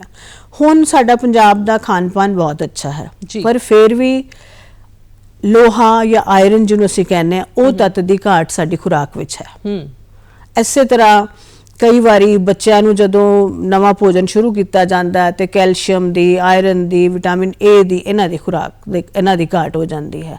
ਬੱਚੇ ਜਦੋਂ ਆਪਣੀ ਯਾਨੀ ਟੀਨੇਜਰ ਵੱਡੇ ਹੋ ਕੇ ਵੀ ਆਪਣੀ ਮਰਜ਼ੀ ਨਾਲ ਖਾਣਾ ਖਾਂਦੇ ਨੇ, ਪੇਟ ਭਰਦੇ ਨੇ, ਖੁਸ਼ ਹੋ ਜਾਂਦੇ ਨੇ, ਪਰ ਉਹ ਇਸ ਤਰ੍ਹਾਂ ਦਾ ਭੋਜਨ ਖਾ ਲੈਂਦੇ ਨੇ ਜਿਹਦੇ ਨਾਲ ਸਾਰੇ ਪੌਸ਼ਟਿਕ ਤੱਤ ਸਰੀਰ ਦੇ ਵਿੱਚ ਨਹੀਂ ਜਾ ਰਹੇ। ਇਹਨੂੰ ਹਿਡਨ ਹੰਗਰ ਕਿਹਾ ਗਿਆ ਹੈ, ਔਰ ਇਹਨੂੰ ਜਿੱਦਾਂ ਇਹਦੀ ਜ਼ਰੂਰਤ ਨੂੰ ਪੂਰਾ ਕਰਨ ਲਈ ਜਾਂ ਇਸ ਤੇ ਕਾਬੂ ਪਾਉਣ ਲਈ ਇੱਕ ਨਵਾਂ ਕਨਸੈਪਟ ਜਿਹੜਾ ਹੈਗਾ ਉਹ ਨੈਸ਼ਨਲ ਇੰਸਟੀਚਿਊਟ ਆਫ ਨਿਊਟ੍ਰੀਸ਼ਨ ਤੇ ICMR, Indian council of medical research, ਉਹਨਾਂ ਨੇ ਇੱਕ ਨਵਾਂ ਕਨਸੈਪਟ ਦਿੱਤਾ ਹੈ ਜਿਹਨੂੰ ਮਾਈ ਪਲੇਟ ਕਿਹਾ ਗਿਆ ਹੈ, ਯਾਨੀ ਮੇਰੀ ਥਾਲੀ। ਤੇ ਮੇਰੀ ਥਾਲੀ ਕਿਹੋ ਜਿਹੀ ਹੋਵੇ? ਹੁਣ ਉਹਨਾਂ ਨੇ ਕਿਹਾ ਹੈ ਮੇਰੀ ਥਾਲੀ ਅੱਧੀ ਫਲਾਂ ਤੇ ਸਬਜ਼ੀਆਂ ਨਾਲ ਭਰੀ ਹੋਵੇ ਤੇ ਉਹ ਸਬਜ਼ੀਆਂ ਤੇ ਫਲ ਰੰਗ ਬਰੰਗੇ ਹੋਣ, ਜਿੰਨਾ ਕਲਰਫੁਲ, ਜਿੰਨਾ ਕਲਰਫੁਲ ਹੋਏਗਾ ਉਨੇ ਜ਼ਿਆਦਾ ਪੌਸ਼ਟਿਕ ਤੱਤ ਜਾਣਗੇ। ਸੋ ਉਹ ਅਟਰੈਕਟ ਵੀ ਕਰੇਗਾ, ਖਾਣ ਨੂੰ ਜੀ ਵੀ ਕਰੇਗਾ ਤੇ ਉਹ ਜ਼ਿਆਦਾ ਦੇਣਗੇ। ਔਰ ਉਹਦੇ ਵਿੱਚ ਘਿਓ ਤੇਲ ਸਭ ਤੋਂ ਘੱਟ, ਚੀਨੀ ਵਗੈਰਾ ਘੱਟ, ਇਹ ਵੀ ਘੱਟ। ਪ੍ਰੋਟੀਨ, ਅਨਾਜ ਜਿੰਨਾ ਅਨਾਜ ਤੋਂ ਮਿਲਣਾ ਹੈ ਜਾਂ ਦਾਲਾਂ ਤੋਂ ਮਿਲਣਾ ਹੈ, ਇਹ ਕਾਫੀ ਮਾਤਰਾ ਵਿੱਚ ਹੋਣ, ਪਰ ਅੱਧੀ ਥਾਲੀ ਫਲਾਂ ਤੇ ਸਬਜ਼ੀਆਂ ਨਾਲ ਭਰੀ ਹੋਵੇਗੀ। ਤੇ ਇਹ ਹਿਡਨ ਹੰਗਰ ਵਾਲਾ ਜਿਹੜਾ ਕਨਸੈਪਟ ਅਸੀਂ ਕਹਿ ਰਹੇ ਹਾਂ, ਜਾਂ ਜਿਹੜੀ ਕਮੀ ਰਹਿ ਰਹੀ ਹੈ ਖਾਸ ਤੌਰ ਤੇ ਵਿਟਾਮਿਨ ਤੇ ਮਿਨਰਲ ਦੀ, ਉਹ ਪੂਰੀ ਹੋ ਸਕੇਗੀ। ਜੀ, ਤੇ ਬਰਸਾਤਾਂ ਦੀ ਆਪਾਂ ਗੱਲ ਕਰ ਲਈ ਹੈ ਜੀ, ਹੁਣ ਗਰਮੀਆਂ ਤੇ ਸਰਦੀਆਂ ਦੀ ਗੱਲ ਕਰੀਏ ਕਿ ਇੱਕੋ ਜਿਹਾ ਖਾਣਾ ਹੋਣਾ ਚਾਹੀਦਾ ਹੈ ਗਰਮੀਆਂ ਸਰਦੀਆਂ 'ਚ, ਜਾਂ ਫਿਰ ਕੁਝ ਸੋਚ ਸਮਝ ਕੇ ਖਾਣਾ ਚਾਹੀਦਾ ਸਾਨੂੰ? ਦੇਖੋ, ਕੁਦਰਤ ਬੜੀ, ਜਿਹਨੂੰ ਅਸੀਂ ਕਹਿੰਦੇ ਹਾਂ, ਕੁਦਰਤ ਨੇ ਬੜਾ ਬੈਲੈਂਸ ਰੱਖਿਆ ਹੋਇਆ ਜੀ। ਉਸ ਮੌਸਮ ਦੇ ਵਿੱਚ ਤੁਹਾਨੂੰ ਉਹੀ ਚੀਜ਼ਾਂ ਮਿਲਣਗੀਆਂ ਤੇ ਤੁਹਾਡਾ ਸਰੀਰ ਜਾਂ ਤੁਹਾਡਾ ਦਿਲ ਵੀ ਉਹੀ ਚੀਜ਼ਾਂ ਖਾਣ ਨੂੰ ਕਰੇਗਾ ਜਿਹੜੀ ਉਸ ਮੌਸਮ ਲਈ ਢੁਕਵੀਆਂ ਨੇ। ਸੋ ਤੁਸੀਂ ਦੇਖੋਗੇ ਕਿ ਗਰਮੀਆਂ ਦੇ ਵਿੱਚ ਪਾਣੀ ਜਾਂ ਤਰਲ ਪਦਾਰਥ ਜ਼ਿਆਦਾ ਲੈਣ ਨੂੰ ਦਿਲ ਕਰਦਾ ਜੀ, ਪਸੀਨਾ ਨਿਕਲਦਾ ਹੈ, ਪਾਣੀ ਦੀ ਘਾਟ ਹੋਣੀ ਸ਼ੁਰੂ ਹੋ ਜਾਂਦੀ ਹੈ, ਤੇ ਇਸ ਲਈ ਸਰੀਰ ਜਿਹੜਾ ਉਹ ਪਾਣੀ ਮੰਗਦਾ ਹੈ, ਤੋਂ ਜ਼ਿਆਦਾ ਆਪਾਂ ਤਰਲ ਪਦਾਰਥ ਪਸੰਦ ਕਰਦੇ ਹਾਂ। ਸਰਦੀਆਂ ਵਿੱਚ ਸਾਨੂੰ ਜਿਹੜੀਆਂ ਨੇ, ਜਿਹਨੂੰ ਅਸੀਂ ਕਹੀਏ ਮਿੱਠੀਆਂ ਚੀਜ਼ਾਂ, ਜ਼ਿਆਦਾ ਘਿਓ, ਸ਼ੱਕਰ, ਚੀਨੀ ਵਗੈਰਾ ਵਾਲੀਆਂ ਚੀਜ਼ਾਂ ਖਾਣ ਨੂੰ ਜ਼ਿਆਦਾ ਦਿਲ ਕਰਦਾ ਹੈ। ਕਿਉਂ? ਕਿਉਂਕਿ ਸਰਦੀਆਂ ਦੇ ਵਿੱਚ ਊਰਜਾ ਦੀ ਲੋੜ ਵੱਧ ਜਾਂਦੀ ਹੈ ਜੀ, ਸਰੀਰ ਨੂੰ ਗਰਮ ਰੱਖਣ ਲਈ, ਬਾਹਰ ਦੀ ਠੰਡ ਦਾ ਮੁਕਾਬਲਾ ਕਰਨ ਲਈ ਜ਼ਿਆਦਾ એનર્ਜੀ ਦੀ ਲੋੜ ਹੈ, ਤੇ ਇਸ ਲਈ ਉਸ ਤਰ੍ਹਾਂ ਦਾ ਖਾਣਾ ਲੈਣ ਨੂੰ ਦਿਲ ਕਰਦਾ। ਜੇ ਅਸੀਂ 에ਅਰ ਕੰਡੀਸ਼ਨਡ ਜਗ੍ਹਾਵਾਂ ਤੇ ਬੈਠਦੇ ਹਾਂ ਜਾਂ ਸੈਂਟਰਲੀ ਹੀਟਡ ਏਰੀਆ 'ਚ ਜਿੱਥੇ ਸਾਨੂੰ ਜ਼ਿਆਦਾ ਠੰਡ ਜਾਂ ਗਰਮੀ ਨਹੀਂ ਵੀ ਮਹਿਸੂਸ ਹੋ ਰਹੀ, ਤਾਂ ਵੀ ਸਾਨੂੰ ਇਸ ਗੱਲ ਦਾ ਧਿਆਨ ਰੱਖਣਾ ਜ਼ਰੂਰੀ ਹੈ ਕਿ ਮੌਸਮ ਦਾ ਪ੍ਰਭਾਵ ਜਿਹੜਾ ਹੈ ਉਹ ਸਰੀਰ ਦੇ ਉੱਤੇ ਵੀ ਪੈਂਦਾ ਹੈ ਤੇ ਬਾਹਰਲੀਆਂ ਫਸਲਾਂ ਤੇ ਵੀ ਪੈਂਦਾ ਹੈ ਜੀ। ਤੋ ਜੋ ਬਾਹਰ ਤਾਜ਼ੀਆਂ ਚੀਜ਼ਾਂ ਅਵੇਲੇਬਲ ਹੈ ਉਹਨਾਂ ਦਾ ਇਸਤੇਮਾਲ ਕਰੀਏ, ਯਾਨੀ ਗਰਮੀਆਂ ਵਿੱਚ ਸਰਦੀਆਂ ਵਾਲੀਆਂ ਚੀਜ਼ਾਂ ਤੇ ਸਰਦੀਆਂ ਵਿੱਚ ਗਰਮੀਆਂ ਵਾਲੀਆਂ ਚੀਜ਼ਾਂ ਦਾ ਉਪਯੋਗ ਅਸੀਂ ਘੱਟ ਕਰੀਏ ਔਰ ਜੋ ਉਸ ਮੁਤਾबिक सूटेबल है ਉਹਨਾਂ ਚੀਜ਼ਾਂ ਦਾ ਇਸਤੇਮਾਲ ਕਰੀਏ, ਜ਼ਿਆਦਾ ਕਰੀਏ। ਸਰੀਰ ਦੀ ਖੁਰਾਕ ਦੀ ਗੱਲ ਹੋ ਰਹੀ ਹੈ, ਰੂਹ ਦੀ ਖੁਰਾਕ ਵੀ ਬਹੁਤ ਜ਼ਰੂਰੀ ਹੈ। ਵੇਖਦੇ ਹਾਂ ਜੀ ਇਹ ਗੀਤ।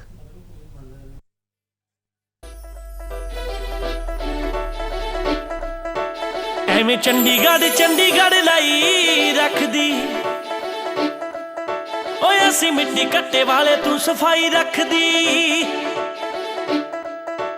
ਉਹ ਨੌਕਰਾਂ ਦੇ ਹੱਥੋਂ ਖਾਣ ਵਾਲੀਏ ਕਿਵੇਂ ਸਾਂਭ ਲੇਂਗੀ ਸਾਡੇ ਚੁੱਲ੍ਹੇ ਚੌਂਕੇ ਨੀ ਵਿਲੋ ਜੱਟ ਹੀ ਉਗਾਉਂਦੇ ਉਹ ਵਿਲੋ ਜੱਟ ਹੀ ਉਗਾਉਂਦੇ ਉਹ ਕਣਕਾਂ ਜਿਹਦੇ ਖਾਨੀ ਏ ਮੋਹਾਲੀ ਚ ਪਰੌਂਠੇ ਨੀ ਵਿਲੋ ਜੱਟ ਹੀ ਉਗਾਉਂਦੇ ਉਹ ਕਣਕਾਂ ਤੂੰ ਜਿਹਦੇ ਖਾਨੀ ਏ ਹਾਂ ਮੰਮੀ ਦੋ ਪਰੌਂਠੇ ਨੀ ਉਹ ਹਾਏ ਪਰੌਂਠੇ ਨੀ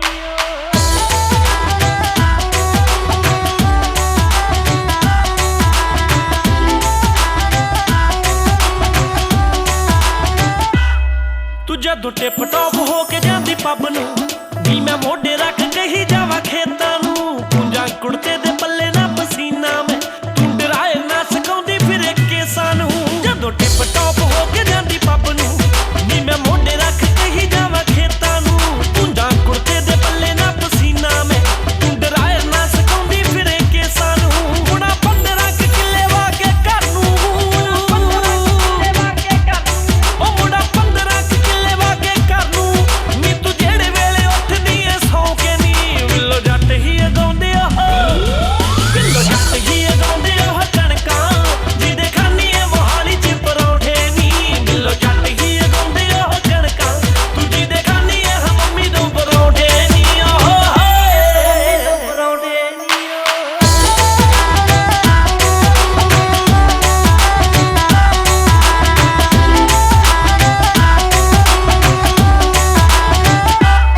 ਨੀ ਤੇਰੇ ਬੰਗਲੇ ਚ ਲਿਫਟਾਂ ਨੇ ਲੱਗੀਆਂ ਤੂੰ ਕਿਵੇਂ ਚੜੇਂਗੀ ਪਧਾਣੇ ਪਿੰਡ ਘਾਟੀਆਂ ਸ਼ਹਿਰ ਵਾਲੀਏ ਨੀ ਤੇਰਾ ਸਾਡਾ ਮੇਲ ਕੀ ਧਾਰਾਂ ਚੋਣੀਆਂ ਨਾ ਪੱਥਣੀਆਂ ਪਾਥੀਆਂ ਤੇਰੇ ਬੰਗਲੇ ਚ ਲਿਫਟਾਂ ਨੇ ਲੱਗੀਆਂ ਕਿਵੇਂ ਚੜੇਂਗੀ ਪਧਾਣੇ ਪਿੰਡ ਘਾਟੀਆਂ ਸ਼ਹਿਰ ਵਾਲੀਏ ਨੀ ਤੇਰਾ ਸਾਡਾ ਮੇਲ ਕੀ ਧਾਰਾਂ ਚੋਣੀਆਂ ਨਾ ਪੱਥਣੀਆਂ ਪਾਥੀਆਂ ਖਾਵੇਂ ਫੋਰਕਾਂ ਦੇ ਨਾਲ ਆਮਲੇਟ ਨੀ ਤੂੰ ਖਾਵੇਂ ਫੋਰਕਾਂ ਦੇ ਨਾਲ ਆਮਲੇਟ ਨੀ ਮੈਂ ਖਾਂਦਾ ਬਿਸਕੁਟ ਚਾਹ ਚ ਪਿਓ ਕੇ ਨੀ ਬਿੱਲੋ ਜੱਟ ਹੀ ਉਗਾਉਂਦੇ ਉਹ ਬਿੱਲੋ ਜੱਟ ਹੀ ਉਗਾਉਂਦੇ ਉਹ ਕਣਕਾਂ ਤੁਸੀਂ ਦੇਖ ਰਹੇ ਹੋ ਪ੍ਰੋਗਰਾਮ ਗੱਲਾਂ ਤੇ ਗੀਤ ਔਰ ਪੌਸ਼ਟਿਕ ਭੋਜਨ ਅੱਜ ਦਾ ਵਿਸ਼ਾ ਹੈ। ਰਿਟਾਇਰਡ ਪ੍ਰੋਫੈਸਰ ਨੂਪਰ ਚੋਪੜਾ ਜੀ ਸਾਡੇ ਨਾਲ ਜੁੜੇ ਹੋਏ ਨੇ ਜੋ ਕਿ ਹੋਮ ਸਾਇੰਸ ਡਿਪਾਰਟਮੈਂਟ ਤੋਂ ਨੇ, ਐਕਸਪਰਟ ਨੇ ਨਿਊਟ੍ਰੀਸ਼ਨ ਦੇ ਵਿੱਚ ਔਰ ਬਹੁਤ ਵਧੀਆ ਤੁਸੀਂ ਜਾਣਕਾਰੀ ਦੇ ਰਹੇ ਹੋ ਭੋਜਨ ਕਿਹੋ ਜਿਹਾ ਸਾਨੂੰ ਖਾਣਾ ਚਾਹੀਦਾ ਹੈ। ਕਈ ਵਾਰ ਕੀ ਹੁੰਦਾ ਹੈ ਕਿ ਭੋਜਨ ਇੰਨਾ ਸਵਾਦ ਲੱਗਦਾ ਹੈ ਕਿ ਅਸੀਂ ਸਵਾਦ ਦੇ ਵਿੱਚ ਬਹੁਤ ਜ਼ਿਆਦਾ ਢਿੱਡ ਭਰ ਕੇ ਖਾ ਲੈਂਦੇ ਆ, ਉਹਦੇ ਕੀ ਨੁਕਸਾਨ ਹੁੰਦੇ ਨੇ ਔਰ ਜਿਹੜੀਆਂ ਉਹ ਕੈਲਰੀਜ਼ ਆਪਾਂ ਲੈ ਲੈਂਦੇ ਆ ਉਹਨਾਂ ਨੂੰ ਕਿੱਦਾਂ ਬਰਨ ਕੀਤਾ ਜਾਵੇ ਫਿਰ?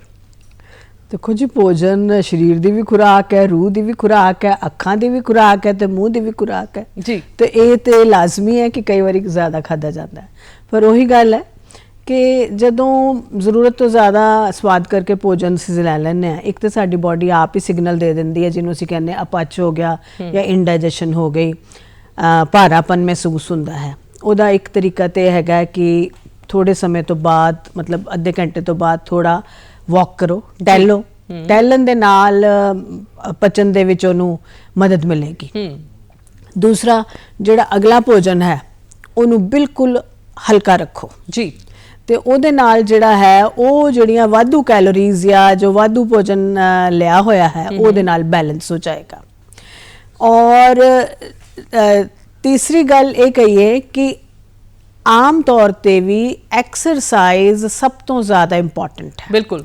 ਤੇ ਐਕਸਰਸਾਈਜ਼ ਕਰਨ ਦੇ ਨਾਲ ਅਸੀਂ ਉੱਥੇ ਆਪਣੀ ਕੈਲੋਰੀਜ਼ ਬਰਨ ਕਰਾਂਗੇ, ਊਰਜਾ ਖਰਚ ਹੋਏਗੀ, ਸਰੀਰ ਉੱਦਾਂ ਤਰ੍ਹਾਂ ਤਾਜ਼ਾ ਹੋਏਗਾ ਤੇ ਜਿਨ੍ਹਾਂ ਨੂੰ ਭੁੱਖ ਨਹੀਂ ਵੀ ਲੱਗਦੀ ਉਹਨਾਂ ਨੂੰ ਵੀ ਭੁੱਖ ਲੱਗੇਗੀ। ਜੀ। ਸੋ ਉਹ ਪਚਨ ਚ ਵੀ ਮਦਦ ਕਰੇਗਾ, ਭੁੱਖ ਲਗਾਉਣ ਚ ਵੀ ਮਦਦ ਕਰੇਗਾ, ਜਿਹੜੀ ਵਾਧੂ એનર્ਜੀ ਅਸੀਂ ਅੰਦਰ ਆਪਣੇ ਇਕੱਠੀ ਕਰੀ ਜਾ ਰਹੇ ਹਾਂ ਉਹਨੂੰ ਖਰਚ ਕਰਨ ਦੇ ਵਿੱਚ ਵੀ ਮਦਦ ਕਰੇਗਾ। ਤੇ ਐਕਸਰਸਾਈਜ਼ ਜਿਹੜੀ ਹੈ ਉਹਦੇ ਲਈ ਬਹੁਤ ਅੱਛੀ ਹੈ, ਬਹੁਤ ਜ਼ਰੂਰੀ। ਇਸ ਦੇ ਨਾਲ ਕਈ ਵਾਰੀ ਘਰਾਂ ਦੇ ਵਿੱਚ ਉਹ ਕਿਹਾ ਜਾਂਦਾ ਹੈ ਕਿ ਥੋੜਾ ਨਿੰਬੂ ਪਾਣੀ ਲੈ ਲਓ ਜਾਂ ਇਸ ਤਰ੍ਹਾਂ ਦੀ ਕੋਈ ਹਲਕੀ ਚੀਜ਼ ਲੈ ਲਓ ਜਿਹਦੇ ਨਾਲ ਭੋਜਨ ਨੂੰ ਪਚਣ ਦੇ ਵਿੱਚ ਮਦਦ ਮਿਲੇ, ਪਰ ਅਸਲ ਦੇ ਵਿੱਚ ਜਿਹੜਾ ਹੈਗਾ ਉਹਨੂੰ ਬੈਲੈਂਸ ਕਰਨਾ ਜ਼ਰੂਰੀ ਹੈ। ਜੇ ਗੱਲ ਆਪਾਂ ਬੱਚਿਆਂ ਦੀ ਕਰੀਏ, ਤੁਹਾਨੂੰ ਕੀ ਲੱਗਦਾ ਹੈ ਕਿ ਅੱਜ ਬੱਚੇ ਜੋ ਖੁਰਾਕ ਲੈ ਰਹੇ ਹੈ ਸਹੀ ਲੈ ਰਹੇ? ਦੇਖੋ, ਬੱਚਿਆਂ ਦੀ ਖੁਰਾਕ ਦੀ ਜ਼ਿੰਮੇਵਾਰੀ ਉਹਨਾਂ ਦੇ ਮਾਪਿਆਂ ਦੀ ਜ਼ਿਆਦਾ ਹੈ। ਹਾਂ, ਇਹ ਜ਼ਰੂਰ ਹੈ ਕਿ ਅੱਜਕੱਲ ਬੱਚਿਆਂ ਦੀ ਮਰਜ਼ੀ ਬਹੁਤ ਜ਼ਿਆਦਾ ਚੱਲਦੀ ਹੈ ਔਰ ਉਹਦੇ ਕਰਕੇ ਜਿਹੜਾ ਉਹਨਾਂ ਦੇ ਚੋਇਸ ਜਿਹੜੀ ਹੈ ਉਹਦੇ ਲਈ ਉਹ ਆਪਣੀ ਜ਼ਿੱਦ ਵੀ ਕਰਦੇ ਨੇ। ਤੇ ਹੁਣ ਇਹ ਹੈਗਾ ਕਿ ਜੇ ਉਹਨੂੰ ਕੰਟਰੋਲ ਨਾ ਕੀਤਾ ਜਾਵੇ ਜਾਂ ਜੇ ਉਹਨੂੰ ਸਹੀ ਰਾਹ ਨਾ ਦਿੱਤਾ ਜਾਵੇ ਤੇ ਉਹ ਆਪਣੀ ਮਰਜ਼ੀ ਦੇ ਨਾਲ ਚੀਜ਼ਾਂ ਖਾਣਗੇ ਤੇ ਹੋ ਸਕਦਾ ਉਹ ਠੀਕ ਨਾ ਹੋਵੇ ਜੀ। ਹੁਣ ਉਹਦੇ ਵਿੱਚ ਬੱਚਿਆਂ ਨੂੰ ਉਹ ਚੀਜ਼ਾਂ ਜਿਨ੍ਹਾਂ ਦੀ ਉਹ ਐਡਵਰਟਾਈਜ਼ਮੈਂਟਸ ਦੇਖਦੇ ਨੇ, ਜਿਨ੍ਹਾਂ ਦੀ ਖੂਬਸੂਰਤ ਪਿਕਚਰਸ ਦੇਖਦੇ ਨੇ ਜੀ, ਜਿਹੜੇ ਉਹਨਾਂ ਦੇ ਦੋਸਤ ਜਿਨ੍ਹਾਂ ਦੀਆਂ ਗੱਲਾਂ ਕਰਦੇ ਨੇ, ਉਹ ਖਾਣਾ ਉਹ ਜ਼ਿਆਦਾ ਅੱਛਾ ਸਮਝਦੇ ਨੇ ਤੇ ਇਹ ਉਹਨਾਂ ਲਈ ਹਾਨੀਕਾਰਕ ਵੀ ਹੋ ਸਕਦਾ ਹੈ ਜੀ। ਤੇ ਹੁਣ ਇਹਦੇ ਵਿੱਚ ਪੈਰੈਂਟਸ ਦਾ ਜਾਂ ਖਾਸ ਤੌਰ ਤੇ ਮਾਂ ਦਾ ਰੋਲ ਆ ਜਾਂਦਾ ਹੈ ਕਿ ਉਹ ਬੱਚਿਆਂ ਨੂੰ ਇਸ ਤਰ੍ਹਾਂ ਇੰਟਰਸਟਿੰਗ ਚੀਜ਼ਾਂ ਬਣਾ ਕੇ ਖਿਲਾਵੇ ਜਾਂ ਉਹਦਾ ਰੂਪ ਚੇਂਜ ਕਰਕੇ ਇਸ ਤਰ੍ਹਾਂ ਦੇਵੇ ਕਿ ਉਹ ਬੱਚੇ ਅਟਰੈਕਟ ਹੋਣ।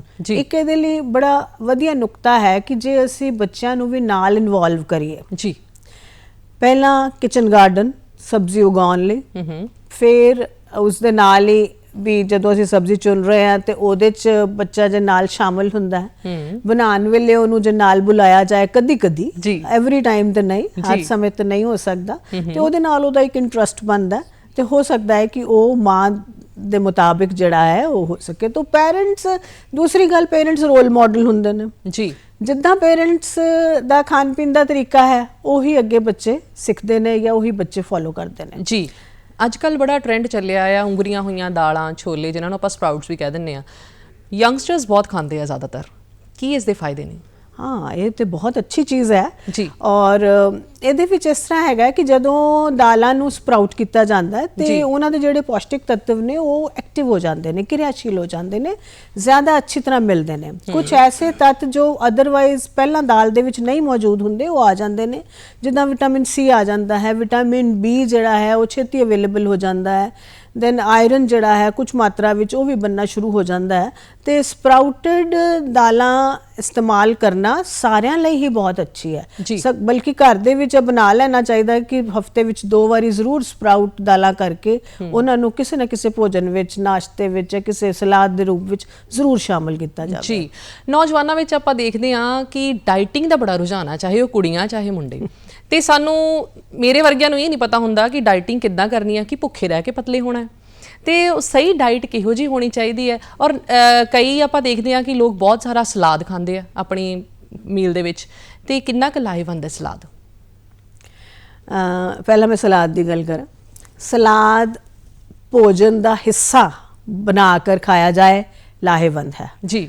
ਅਕੇਲਾ ਸਲਾਦ ਖਾਇਆ ਜਾਏ ਉਹ ਉਤਨਾ ਲਾਹੇਵੰਦ ਨਹੀਂ ਹੋਏਗਾ। ਠੀਕ ਹੈ।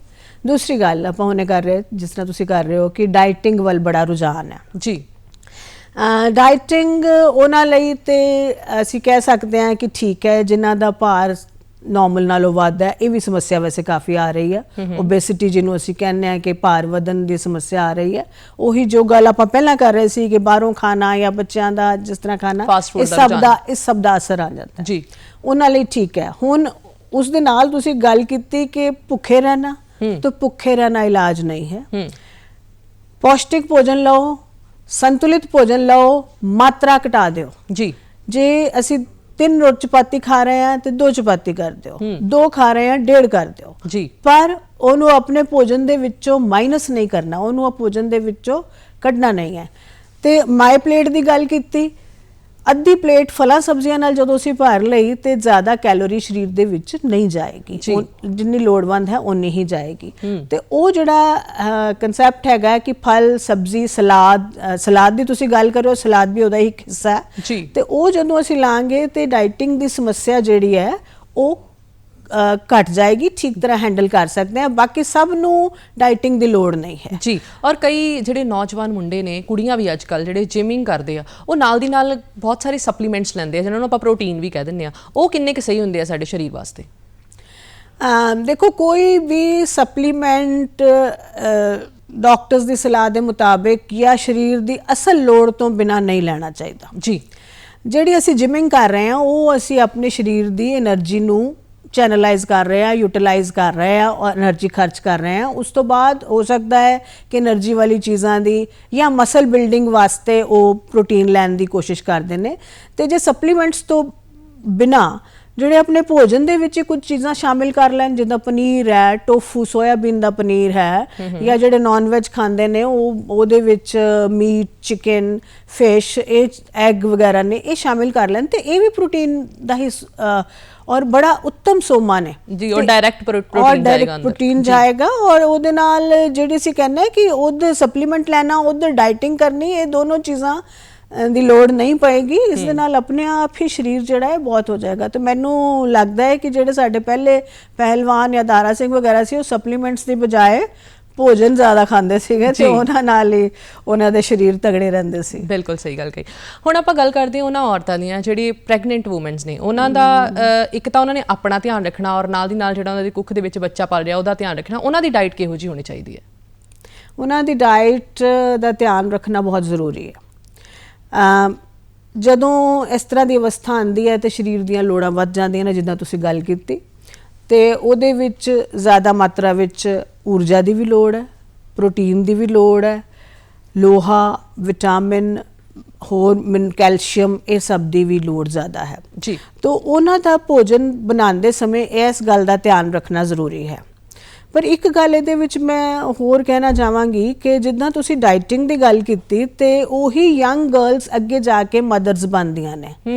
ਤੋ ਮਤਲਬ ਉਸ ਦੀ ਤਿਆਰੀ ਦਾ ਸਮੇਂ ਹੀ ਕਹਿ ਲਓ, ਜਾਂ ਇੱਕ ਸਾਡੀ ਲਾਈਫ ਦੇ ਵਿੱਚ ਸਟੇਜ ਆਉਂਦੀ ਹੈ ਜਦੋਂ ਇਹ ਪੀਰੀਅਡ ਆਉਂਦਾ ਹੈ, ਤੇ ਉਸ ਤੋਂ ਪਹਿਲਾਂ ਹੀ ਆਪਣੀ ਖੁਰਾਕ ਦਾ ਧਿਆਨ ਰੱਖਣਾ ਜ਼ਰੂਰੀ ਹੈ। ਬਹੁਤ ਜ਼ਿਆਦਾ ਕਮਜ਼ੋਰੀ ਹੋਏਗੀ ਤੇ ਬਾਅਦ ਵਿੱਚ ਫਿਰ ਪ੍ਰੋਬਲਮਸ ਆ ਸਕਦੀਆਂ ਨੇ। ਸੋ ਜਿਹੜੀ ਪ੍ਰੈਗਨੈਂਟ ਵੂਮਨ ਦੀ ਡਾਈਟ ਹੈ, ਉਹਦੇ ਵਿੱਚ ਜਿਹੜੀਆਂ ਅਸੀਂ ਕਹਿ ਰਹੇ ਹਾਂ ਕਿ ਪ੍ਰੋਟੀਨ ਵਾਲੀਆਂ ਚੀਜ਼ਾਂ, ਜਿਨ੍ਹਾਂ ਦੀ ਮੈਂ ਹੁਣੇ ਵੀ ਗੱਲ ਕੀਤੀ ਕਿ ਪਨੀਰ ਹੈ ਜਾਂ ਟੋਫੂ ਹੈ, ਜਾਂ ਇਸੇ ਤਰ੍ਹਾਂ ਦਾਲਾਂ ਵਿੱਚ ਵੀ ਖਾਸ ਤੌਰ ਤੇ ਸੋਇਆਬੀਨ ਦਾ ਜਿਹੜਾ ਇਸਤੇਮਾਲ ਹੈ ਉਹ ਅੱਛਾ ਹੋ ਸਕਦਾ ਹੈਗਾ।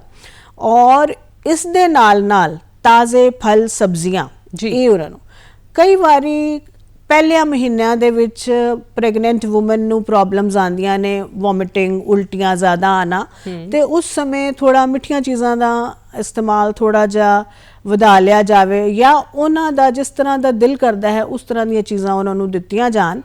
ਤੇ ਇਸ ਦੇ ਵਿੱਚ ਸਾਨੂੰ ਮਾਤਰਾ ਵੀ ਵਧਾਉਣ ਦੀ ਲੋੜ ਹੈ ਔਰ ਇਸ ਦੇ ਨਾਲ ਨਾਲ ਉਹਨਾਂ ਦੇ ਜਿਹਨੂੰ ਅਸੀਂ ਕਹਿੰਦੇ ਆ ਕਿ ਪੌਸ਼ਟਿਕ ਤੱਤਾਂ ਨੂੰ ਵਧਾਉਣ ਦੀ ਵੀ ਲੋੜ ਹੈ। ਤੇ ਇਸ ਦਾ ਧਿਆਨ ਰੱਖਣਾ ਜ਼ਰੂਰੀ ਹੈ ਤੇ ਉਹ ਖੁਦ ਵੀ ਧਿਆਨ ਰੱਖਣ ਤੇ ਫੈਮਿਲੀ ਮੈਂਬਰਸ ਜਿਹੜੇ ਨੇ ਉਹ ਵੀ ਉਸ ਦਾ ਧਿਆਨ ਰੱਖਣ। ਤੇ ਬਜ਼ੁਰਗ ਵੀ ਘਰ ਦਾ ਕਹਿੰਦੇ ਆ ਕਿ ਬਹੁਤ ਅਹਿਮ ਹਿੱਸਾ ਹੈ, ਉਹਨਾਂ ਦਾ ਕਿੱਦਾਂ ਧਿਆਨ ਰੱਖਿਆ ਜਾਵੇ?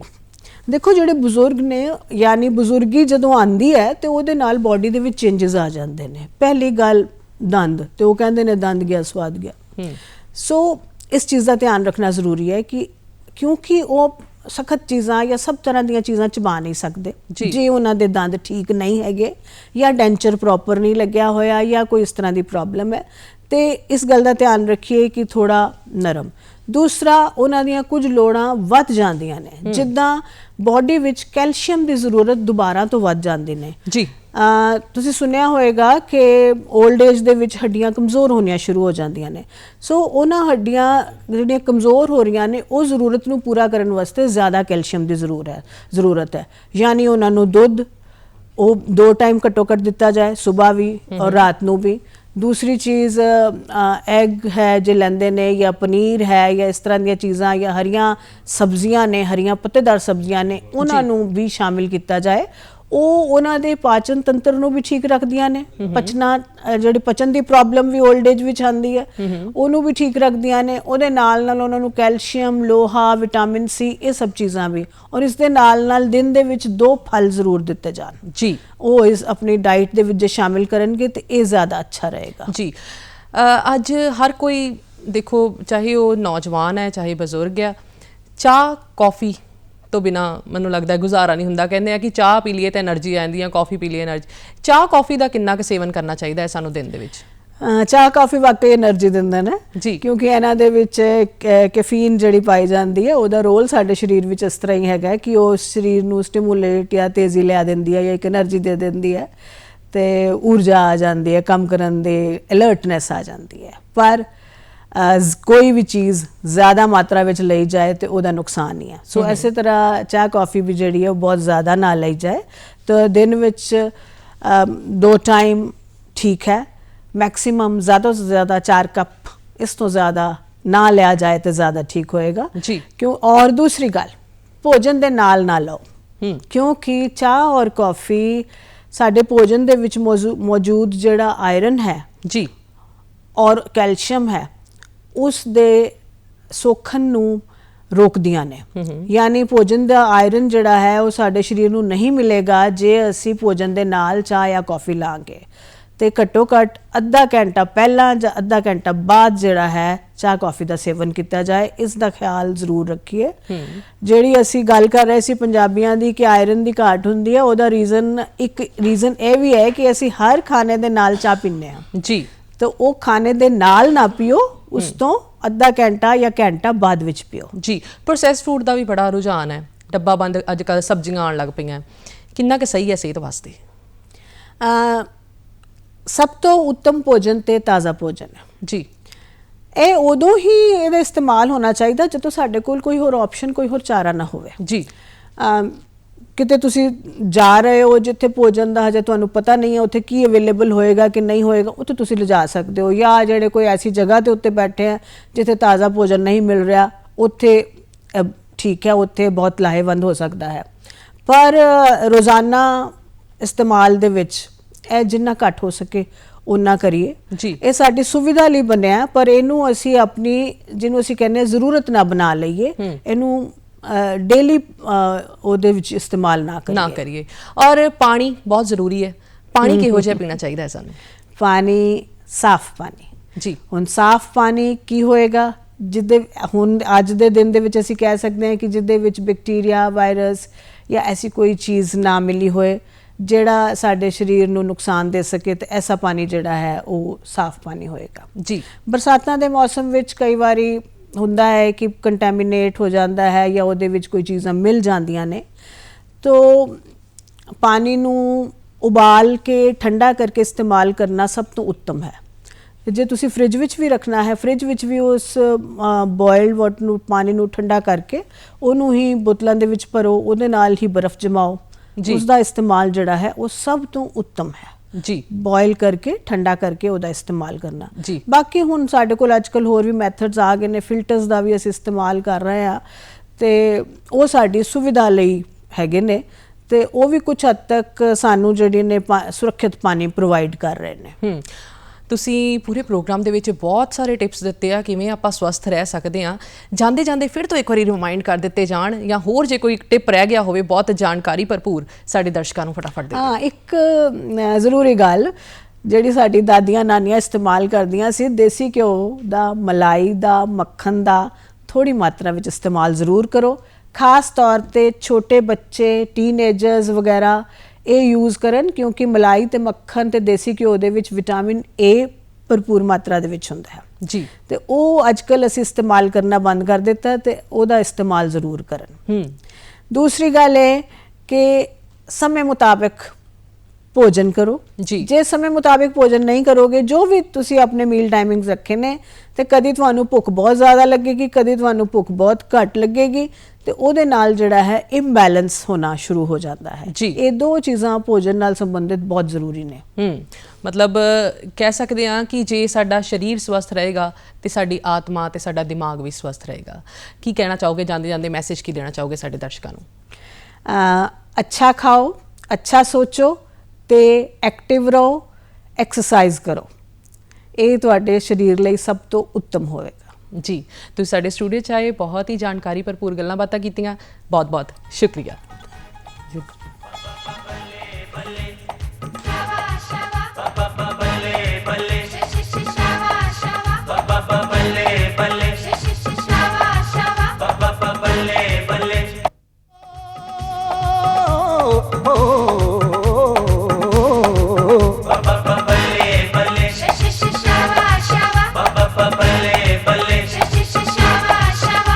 अज कौन परोना आया नी फुल खिड़के न सूहे बल्ले बल्ले हो अज झांझर छणकी करत दी अंबरा दे बूहे हो अज कौन परोना आया नी फुल खिड़के न सूहे बल्ले बल्ले हो अज झांझर छणकी करत दी अंबरा दे बूहे अज बागी पौना महकिया बागी पौना महकिया मेरे रब दी रूहे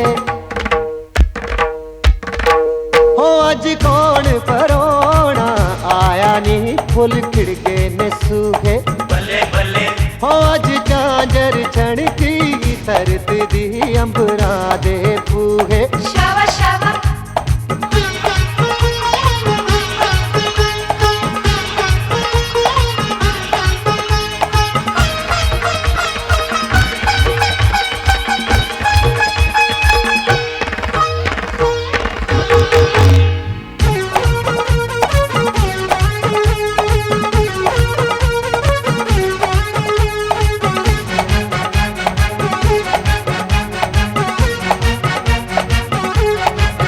रुखा मंजिली बजाई हवा हीर बन आई फुला महक खिंडाई कूंजा उडिया हो रुत लाड़ी बन आई कड़ी शगना दी आई घोड़ी कोयला ने गाई पैया लुडिया पैया लुडिया गुड्डिया पठोलिया भी भर मंगया हो अज खीवे हो डलक दे नैना देखूहे बल्ले बल्ले ओ अज कौन परोना आया नी हो कौन परोना आया नी फुल खिड़के ने सूहे फुल खिड़के ने सूहे